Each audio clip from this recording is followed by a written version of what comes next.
Kobaran api yang membakar dua rumah milik warga di Jalan D, IPA Jaitan, Gang Pahlawan, Kecamatan Pelaju Palembang ludes dilalap si jago merah pagi hari, jam pukul 5.30 WIB.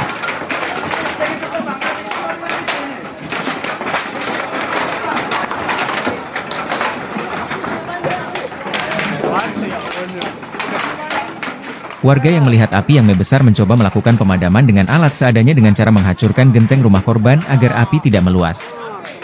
Api baru dapat dipadamkan 45 menit kemudian setelah 4 unit mobil Dinas Kebakaran Kota Palembang diterjunkan. Menurut Lurah Bagus Sekuning Pelaju Palembang, kalau api tersebut diduga arus pendek listrik, konsleting, yang mengakibatkan dua rumah milik Sumarni dan Patur terbakar.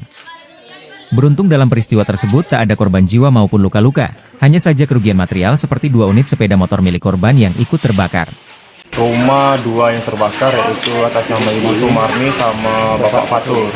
Kalau untuk sementara kejadian oleh konsleting listrik, karena dari listrik. Ada korbannya bang?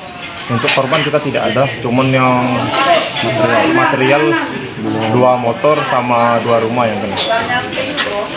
Ada kesulitan bang pada saat pemadaman bang?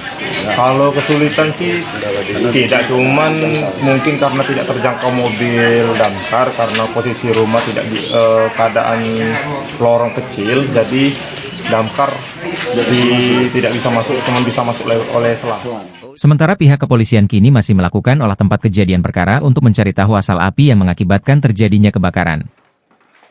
Dari Palembang, Sumatera Selatan, M. Febrian, PBTV mengabarkan.